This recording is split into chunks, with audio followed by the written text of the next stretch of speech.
Hey guys, my name is Bree Fairley, and I'm a speech language pathologist at Atlas Aphasia Center. Today, I'm just going to be taking you through some of the basics for how to be a great volunteer with our organization.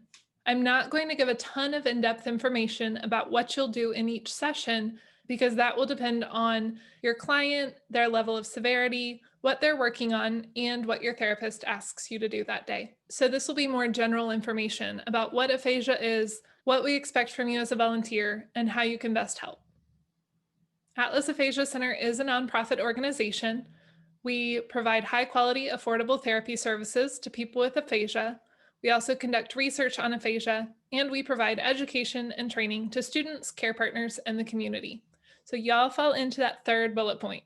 All right, expectations. Essentially, you don't have to know everything there is to know about aphasia. You don't have to know how to do speech therapy. You come to each session and help out as needed. Be ready to engage with the client and follow instructions provided by your therapist. Be professional. This includes your language, your dress, how you interact with the clients and the therapists. So this goes with that previous point. Don't be on your phone. Don't be distracted. When you're in therapy, we need you to be fully present. The next thing to remember is that the priority is the client. So sometimes we might play games in therapy. Remember that these are still opportunities for our clients to work on word finding, verbal expression, reading, writing. So definitely make sure that you're keeping it about them. And prior to your first day of volunteering, we do need you to sign and return some forms. The first one is a confidentiality form. During the course of therapy, you may hear personal information, medical information. This all must be kept confidential. This is absolutely required. You must sign and return this form. The next one is a little more fun and definitely optional. We do post pictures of our clients and our therapy sessions on social media. So if you're okay appearing in photos and videos, please also sign and return that form. Zoom and teletherapy have their own challenges. So a couple more items here. Try not to have a distracting background. So just a plain wall would be great. Try not to have people coming and going and a lot going on. If there are loud or distracting sounds in your immediate environment, please mute. So if you have a dog, awesome, I want to see them. If they start barking, understandable, just mute while the dog is barking. It can be hard for our clients to think of their words, and they're truly using all of their mental energy on the therapy task. So any sound in the background can be really distracting and really frustrating for them. The last point is that you are not allowed to take any pictures or record any part of the session. Again, our therapists may do this and post on social media, but you are not allowed to do so. All right, let's get into a little bit about what aphasia is. Aphasia is a disorder of language, not intelligence. A simplified way of thinking about it is trying to imagine if someone took you and dropped you in the middle of a country where you didn't speak the language. You would still know what an apple is and how a car works. You just wouldn't have the word for apple, and you wouldn't have the language to explain to someone how a car works. Language does affect talking, understanding, reading, and writing. So all of those language domains will be affected to some degree, but not necessarily in the exact same way as the others. For example, some of our clients are really good with talking and understanding, but struggle a lot when it comes to reading and writing. So all of these language areas are affected, just not always to the same degree or severity. All right, let's talk some general communication guidelines. Don't talk loudly. This one is really common because people with aphasia might have trouble understanding you, and people's natural inclination is to talk really loudly at them. It's not that the person has difficulty hearing, maybe they have difficulty with processing that auditory information. So talking louder isn't going to help in this situation and often makes our clients feel as though you're talking down to them. The next point is to use facial expressions and gestures. This kind of goes back to that simplified example of being in a country where you don't speak the language. If someone's just talking at you and not using facial expressions or gestures, you will have no idea what they're talking about. However, if they, furrow their brow and point at something, you might get that they're asking you a question about whatever they're pointing to. So these really help aid in your communication and kind of provide extra context for our clients. Pause between sentences and questions to allow processing time and response formulation. You don't necessarily have to talk a ton slower. Again, that can kind of feel childish or like you're talking down to the client, but pausing between sentences and questions can allow them to stay with you and fully process one thought before they get to the next one. And a big part of this is just being okay with silence. Talking about the here and now tends to be easiest. If you talk about abstract concepts like the past and future or hypothetical situations, using visual cues or writing down keywords can be really helpful. Talking about what's immediately in front of you can be helpful because that often provides a little bit more context for your communication. If you're in a coffee shop and you ask someone what they want to drink, it would be a little bit easier for them to kind of make that jump because the immediate environment helps them understand what you might be asking. However, if you're in a coffee shop and you start asking someone about the moon landing, they might not follow along. The immediate environment suggests nothing about the moon landing, and you're kind of going off into right field. If you do want to talk about that, maybe show a picture of an astronaut on the moon or write down the words moon landing, something to kind of help them figure out that you're talking about something completely different. Always use visual aids as much as you can, especially when someone has a lot of difficulty with comprehension. Using actual objects or pictures or writing down those keywords can be really helpful to make sure everyone's on the same page. All right, let's talk about the types of aphasia. And again, you don't need to be an expert. You don't need to memorize all of this information.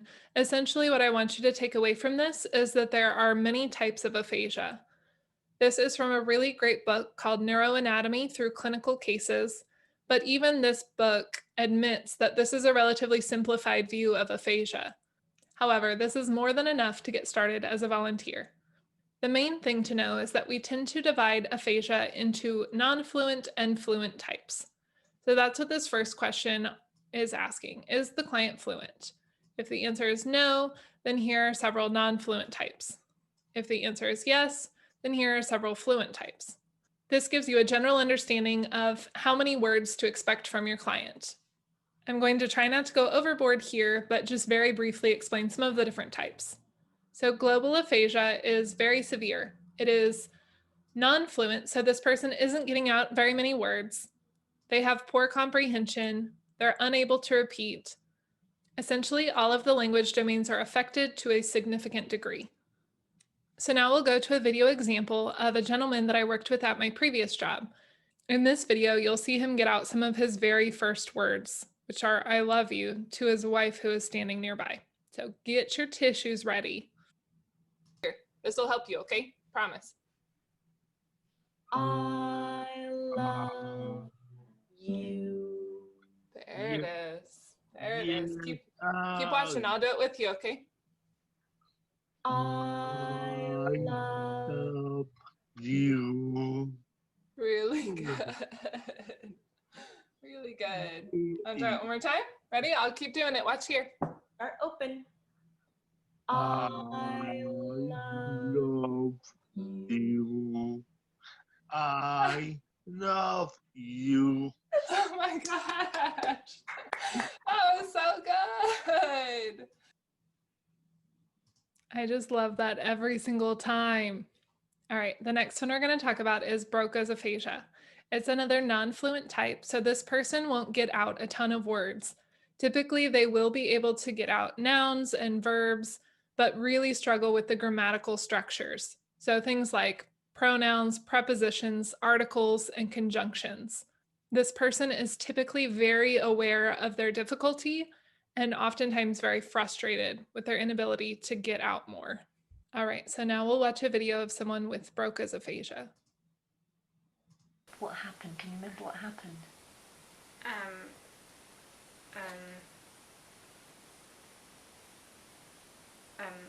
School and English class, Okay. and I book and I read it aloud, but I can't because stroke, and so I turn and also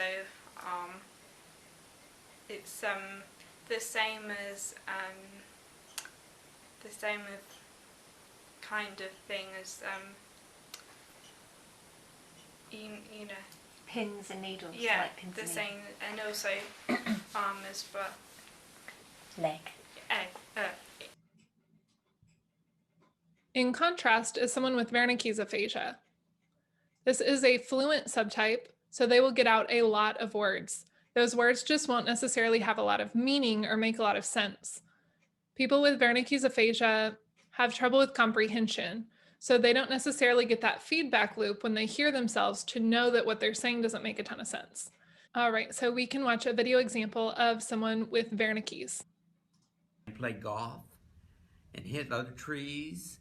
We play out with the hands. We save a lot of hands on hold for us, other hands. I don't know what you get, but I talk with a lot of hand for him. Sometime. Am I talk of any more to saying? All right, thank you very much. Thank you very much. I appreciate it, and I hope the world lasts for you.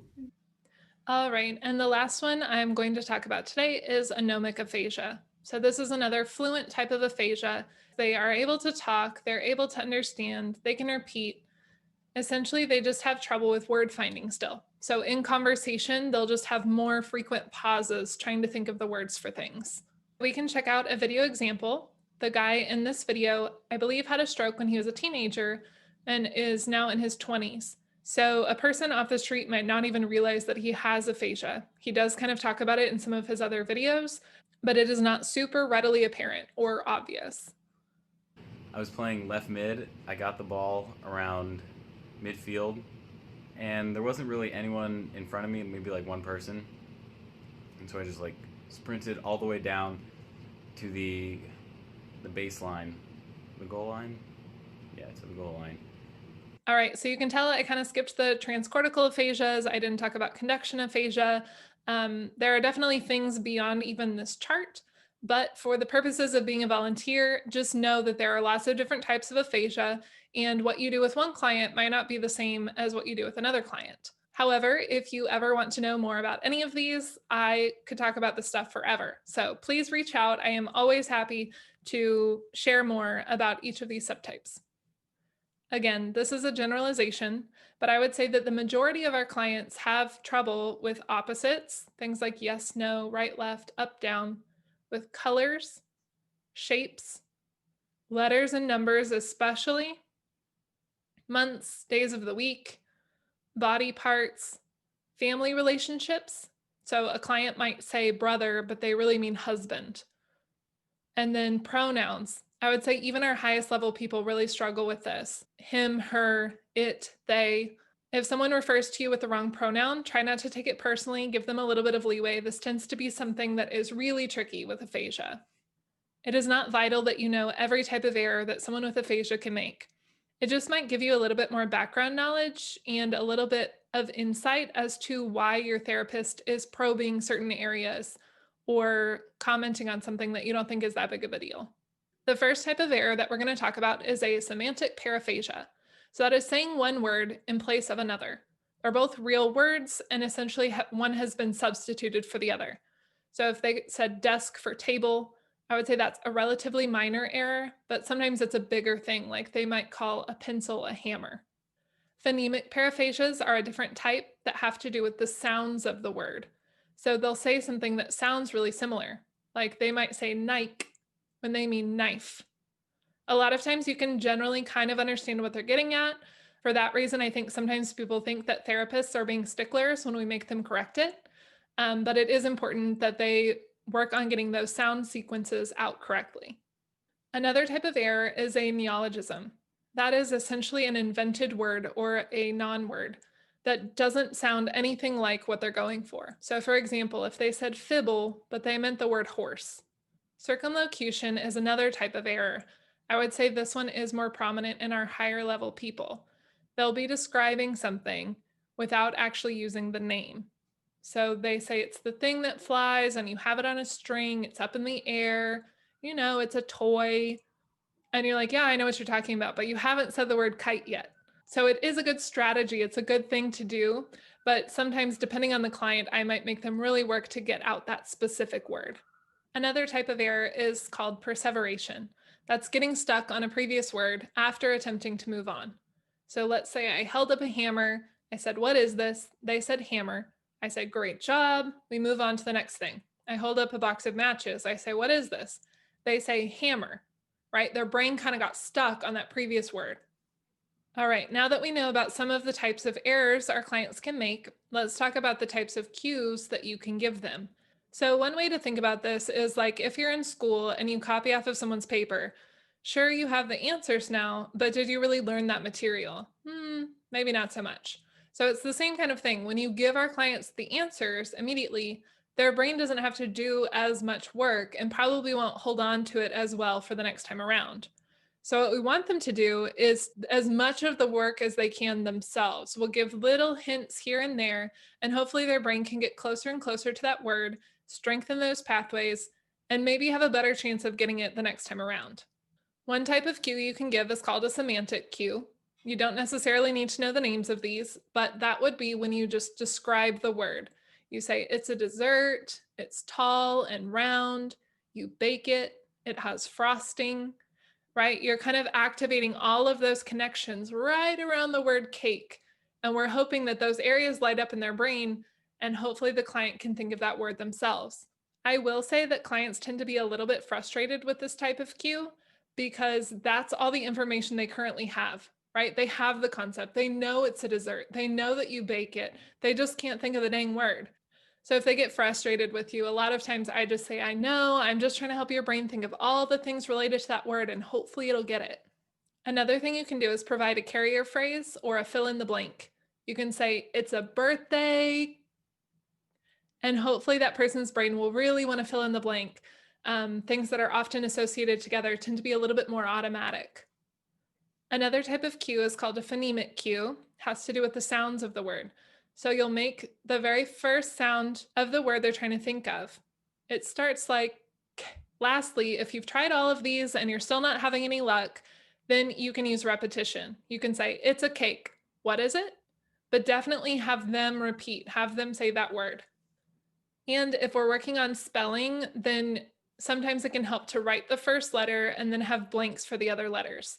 So you can see on the example that the client would then know that the word starts with the letter C, that it's 4 letters long, and sometimes that's enough to help them sort of fill in the blanks and maybe get that word out. Again, because I think it can be really helpful to see it in action, we are going to watch a video that shows an example of me giving cues. What would I drink in here? What am I going to put in here? I'm going to have a cup of... A bandwidth. Ooh, try again. It's going to start like this. All right, so the first one that I gave was the carrier phrase, right? I said, it's a cup of, and I had that object with me. It didn't work. It sounded like he said something closer to sandwich. So I'm trying a different type of cue. I'm going to go back just a little bit. We can watch again. So that first one was a carrier phrase. Drink in here. What am I going to put in here? I'm going to have a cup of... A bandwidth. Ooh, try again. It's going to start like this. Coffee. That's it. That's it. Right. So then I gave a phonemic cue. I used that first sound of the word, and that was enough for his brain to kind of, oh yeah, it's coffee. We want a cup of Coffee. right. And then I make him repeat it again. So it's like he said it right. I'm trying to kind of reinforce that. You can see here, I'm also using a visual cue, right? That I'm like, hey, I'm waiting for you to say it, right?